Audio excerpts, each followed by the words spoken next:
చెప్పినా తక్కువే. అయితే మనం ఐ డ్రీమ్ ద్వారా లలితా సహస్రనామంలో ఉన్న ప్రతి నామానికి అర్థం తెలుసుకుంటూ ఉన్నాం. నానాజీ పట్నాయక్ గారు ప్రతి నామానికి కూడా అర్థం వివరిస్తూ ఉన్నారు. అయితే ఈ సిరీస్లో భాగంగా మరికొన్ని నామాలకి ఈ ఎపిసోడ్లో అర్థాన్ని తెలుసుకునే ప్రయత్నం చేద్దాం. ఇవాళ మనతో పాటు ఉన్నారు ప్రముఖ జ్యోతిష్య మరియు వాస్తు పండితులు ఆధ్యాత్మికవేత్త నానాజీ పట్నాయక్ గారు. వారితో మాట్లాడదాం. నమస్కారం గురూజీ. శ్రీమాత్రే నమః. గురూజీ, లలితా సహస్రనామం చదివే ప్రతి ఒక్కళ్ళకి కూడా ఇదొక మంచి అవకాశం అని చెప్పొచ్చండి. ప్రతి నామానికి అర్థం తెలుసుకుంటూ ఉన్నాం. ప్రతి ఒక్కళ్ళు కూడా ఇష్టంగా ఇది తెలుసుకుంటూ ఉన్నారండి. ప్రతి పార్ట్ కూడా బాగా రీచ్ అయింది. సో అందులో భాగంగా ఇవాళ మరిన్ని నామాలకి అర్థాన్ని తెలియచేస్తారా గురూజీ? తప్పకుండా అమ్మ. మనం అమ్మవారి అనుగ్రహంతో సాగుతున్నటువంటిది ప్రోగ్రాం. మనం నెక్స్ట్ నామంగా తీసుకున్నట్లయితే నిజారుణ ప్రభాపూర మధ్యద్ బ్రహ్మాండ మండల. నిజారుణ ప్రభాపూర మధ్యద్ బ్రహ్మాండ మండల. అయితే దీని యొక్క అర్థం ఏమిటి అంటే నిజ అరుణ, అరుణ అంటే సూర్యకాంతులతో, నిజారుణ ప్రభాపూర, ప్రభ అంటే ఒక వెలుగుతున్నటువంటిది, మధ్యద్ బ్రహ్మాండ మండల అంటే మొత్తం ఈ బ్రహ్మాండం మొత్తానికి మధ్యలో ఉంది. అంటే మొత్తం బ్రహ్మాండం మధ్యలో ఉందా అంటే అలా కాదు. ఇక్కడ ప్రతి వస్తువులోని ఒక వెలుగులాగా, అంటే ఎలా అంటే మనకి ఒక స్వీట్ ఉందనుకోండి అమ్మ, బయటికి చూడడానికి కనబడదు, కానీ ఆ లోపల ఆ స్వీట్నెస్ అనేది లోపల ఎట్లా ఉందో ప్రతి వస్తువులోని, ప్రతి చెట్టులో కావచ్చు, ఆకులో కావచ్చు, పుష్పంలో కావచ్చు, జీవుల్లో కావచ్చు, ఒక మేఘంలో మెరుపులాగా, ఒక నీళ్ళల్లో మనం దాహం తీరాలి, నీళ్ళు తాగితే ఆ దాహం తీరేటువంటి ఆ యొక్క దీంట్లాగా, అట్లా ప్రతి దాంట్లోని ఆ అమ్మవారి యొక్క వెలుగు నిండుంది అని దీని యొక్క అర్థం అనమాట. నిజారుణ ప్రభాపూర మధ్య బ్రహ్మాండ మండల అంటే ఇది ఎవరికి పనికి వస్తుంది? ఈ నామం ఈ నామం చేసుకున్న వారికి ఎటువంటి ఫలితం వస్తుంది అంటే, కొంతమందికి చూడండి అమ్మా, వాళ్ళకి నేను ఇంకేమీ చేయలేను, నా పని అయిపోయింది, నాకు ఎటువంటి ఎనర్జీ లేదు నాకు అని కొంతమంది చితికిలు పడిపోతారు. వాళ్ళ లైఫ్లో జరిగిన కొన్ని సంఘటనలు ఉంటాయి. అంటే వాళ్ళు బాగా చదివి ఒక ర్యాంక్ వస్తుందని భావించి రాకపోవడము, లేకపోతే ఒక ఫ్యాక్టరీ పెట్టి నేను ఎక్కడికో తీసుకెళ్తాను అనుకుని మొత్తం రివర్స్ అవ్వడము, అంటే కష్టపడిన ఫలితం రాకపోయినప్పుడు వాళ్ళు ఆగిపోతారు ఇంక అక్కడ. అలాంటప్పుడు వాళ్ళు అర్థం చేసుకోవాల్సింది ఏంటంటే వాళ్ళల్లో కూడా ఉన్నటువంటిది అమ్మవారే. నిజారుణ ప్రభాపూర మధ్య బ్రహ్మాండ మండల అంటే బ్రహ్మాండంలో మధ్యలో ఉందని కూడా దాని అర్థం కాదు. అంటే దాని అర్థం అదైనప్పటికీ కూడా నువ్వు కూడా ఒక బ్రహ్మాండమే కదా. ఇప్పుడు బ్రహ్మాండం పిండాండం అంటాం, నీలో కూడా అమ్మవారు ఉందని చెప్పింది కదా. అంటే నీలో కూడా మూలం అమ్మవారే అయింది. అంటే నిజారుణ ప్రభాపూర మధ్య బ్రహ్మాండ మండల, నువ్వు ఒక బ్రహ్మాండానివే, పిండాండం బ్రహ్మాండం ఒకటే కాబట్టి నీలో కూడా అమ్మవారు ఉంది. మరలా నువ్వు దాన్ని గుర్తించి కనుక నువ్వు చేయగలిగితే ఆటోమేటిక్గా అమ్మవారి శక్తి నీకు తోడ్పడుతుంది. సో ఎవరైతే కష్టంలో ఉన్నా, ఏం చేసినా కలిసి రాలేదు అని భావిస్తారో వాళ్ళందరూ కూడా ఈ మంత్రాన్ని నిత్యం చేసుకోవడం వల్ల వాళ్ళలో కాన్ఫిడెన్స్ అనేది పెరుగుతుంది. అవునమ్మా.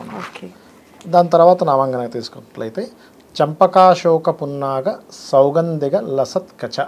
చంపకాశోక పున్నాగ సౌగంధిక లసత్ కచ అంటే దీని అర్థం ఏమిటి అంటే చంపకము, అశోక, పున్నాగ ఈ యొక్క పుష్పాలని, కచము అంటే జుత్తు అని అర్థం అనమాట, హెయిర్. కచము యందు అమ్మవారు ఆ యొక్క పుష్పాలను ధరించింది అని అర్థం. ఇది గనక ఎవరైనా సరే నిత్యము గనక చేసుకున్నట్లయితే యమ బాధలు తొలగుతాయని చెప్తుంది శాస్త్రం. ఓకే, అపమృత్యు దోషాలు ఉంటే తొలగుతాయి. ఎందుకు తొలగుతాయి అంటే మనం గతంలో అమ్మవారి యొక్క నామాలు చెప్పుకుంటూ మనం స్టార్టింగ్ నుంచి అమ్మవారు గురించి వీళ్ళందరూ దేవతలందరూ అందులో దూకారు, ఆ యొక్క హోమగుండంలో దూకారు, అందులోంచి ఆవిర్భవించింది అమ్మవారి నుంచి మనం చెప్పుకున్నాం కదా. అలా ఆవిర్భవించినప్పుడు అందులోంచి మరలా అమ్మవారి శరీరంలోంచి దేవతలు వచ్చారు బయటికి.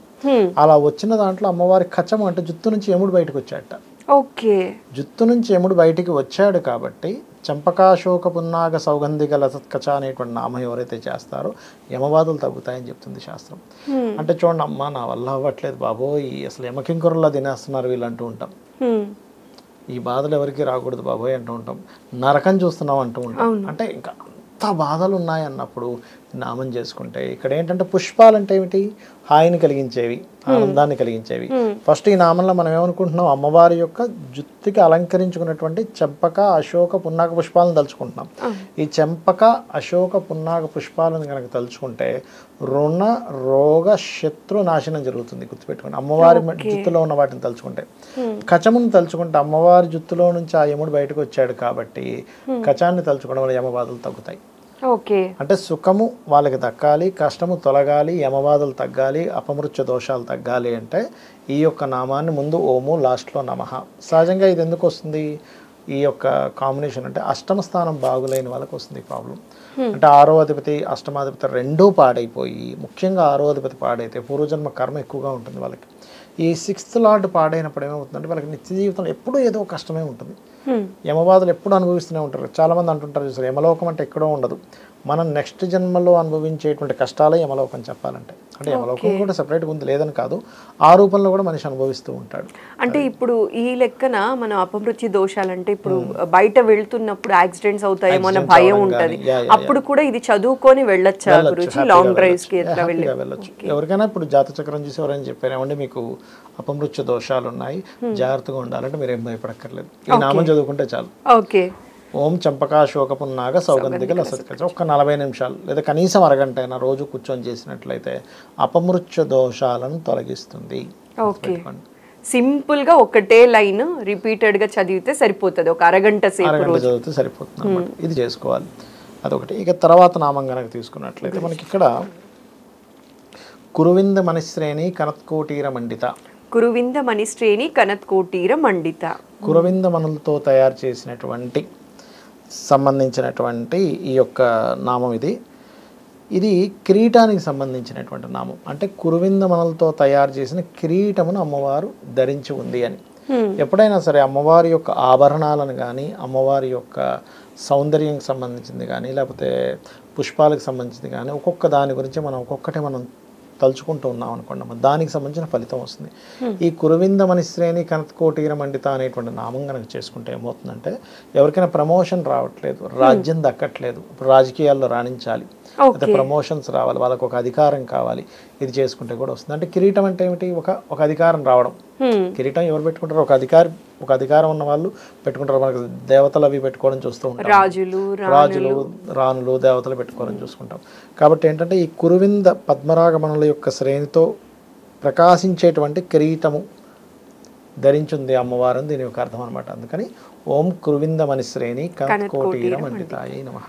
అంటే టీంలో ఉన్న వాళ్ళు టీమ్ లీడర్స్ మేనేజర్స్ గా ఎవరైతే ప్రమోషన్స్ కోసం ఎదురు చూస్తూ ఉంటారో వాళ్ళందరూ కూడా ఇది చేసుకోవచ్చు. అంటే ఏమిటి, మీరు చేసేటప్పుడు ఒక్కసారి అమ్మవారి కిరీటాన్ని ధ్యానం చేసుకోవాలి. అమ్మవారి కిరీట ధ్యానం ఏంటంటే అన్ని మనులతో కూడింది, ఏదో నార్మల్ కిరీటం కాదు, అది కురువింద మనులతో కూడి ఉన్నటువంటి కిరీటము. కిరీట వర్ణన చేసుకున్నా మనకు చూడండి, రామాయణంలో రాముడు పట్టాభిషేకం వర్ణన ఉంటుంది.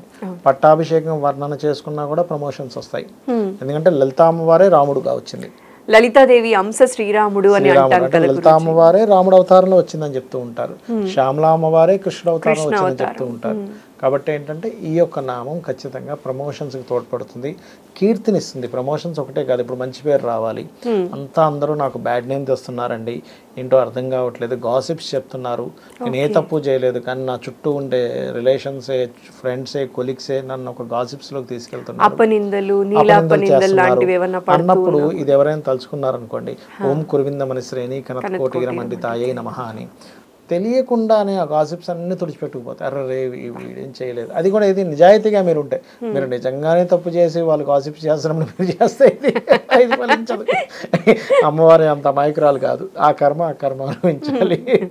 నిజాయితీగా ఉండి కూడా అపనిందలు ఎవరైతే పడుతూ ఉంటారో అలాంటి వాళ్ళు కనుక ఇది చేస్తే అలాంటి గాసిప్స్, నెగిటివిటీ నుంచి బయటపడవచ్చు, ఖచ్చితంగా బయటపడవచ్చు. అది గురూజీ చాలా చక్కగా చెప్పారు గురూజీ. ఇట్లా ప్రతి నామం గురించి తెలుసుకుంటుంటే అంటే కొందరికి ఏంటి అంటే 1000 నామాలు చదివే అంత తెలియకపోవచ్చు, చదవటం రాకపోవచ్చు, కానీ ఇట్లా ఏ సమస్యకి పరిష్కారం కోసం ఒకటే నామాన్ని రిపీటెడ్ గా అరగంట చేయడం అనేది పెద్ద కష్టం కాదు గురూజీ.